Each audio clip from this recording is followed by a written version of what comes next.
Good morning. This is All India Radio Kohima. The morning news are read by Jonas Yantan. Deputy Chief Minister of Nagaland Y. Bulletin has said that the issue of reservation in public employment has become a contentious issue since the government has been the main employer in the state. The Deputy Chief Minister was addressing the consultative meeting of the Cabinet Subcommittee Working Group with civil society organizations on reservation in government services held at Kohima yesterday. Bulletin said it is important that equal opportunities for securing a job is provided to all sections of the society. He said with this focus, the state government has been implementing a policy of reservation for tribes that have relatively less representation in government services. He said the issue of reservation in government services has been deliberated by various committees in the past, like the Banno Committee, Kevichusa Committee, and Demchandoi Committee. While reservation for indigenous Nagas was introduced in 1969, Bulletin said reservation policy for backward tribes has been in existence since 1977. He said over the last 44 years of its implementation in the state, the reservation policy has undergone several changes. Emphasizing that no policy is perfect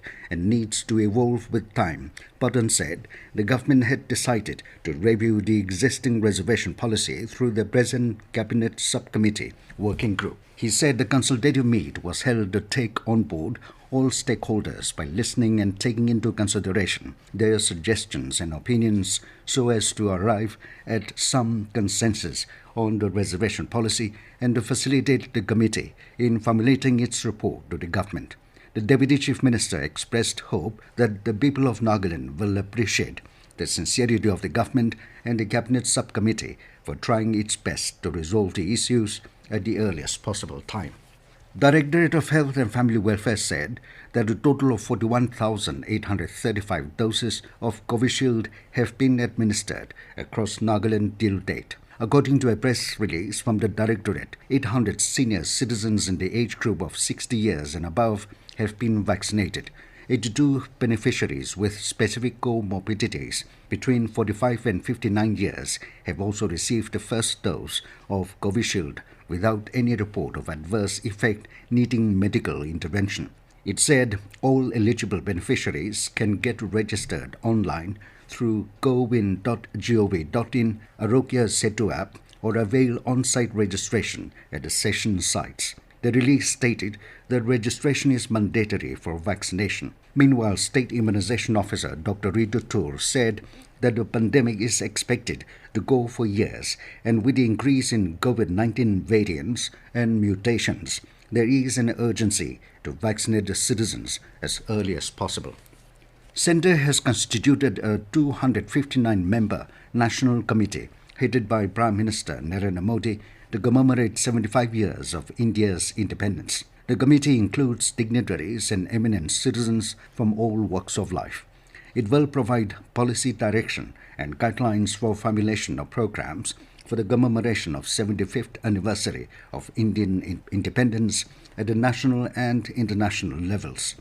The 75 years of India's independence falls on 15th August next year, and celebrations are proposed to be launched 75 weeks prior to this date on 12th March this year. 12th March is the 91st anniversary of the historic Salt Satyagraha led by Mahatma Gandhi. The committee will hold its first meeting on Monday to discuss modalities relating to preparatory activities under the commemoration with the members of the committee. Kohima bids farewell to Additional Deputy Commissioner Litrongla Tongpi Rutsa, STO Civil Shaying Shu, and ESC Gezocha Vineko Detso. Speaking at a farewell program organized for the outgoing officers, Kohima Deputy Commissioner Gregory Tejavelet thanked the officers for their efforts and contributions towards the successful management of various activities in the district. The DC also acknowledged the role played by the outgoing officers in managing and handling a number of issues, elections, disasters, related matters, and towards the fight against COVID-19. And as the nation fights COVID-19 pandemic, let us all remember to stay safe and protected by following these 3 simple steps. Wear a face mask, wash hands frequently with soap and water, or use hand sanitizer, and follow social distancing norms. And with that, we come to the end of morning news. Have a nice day.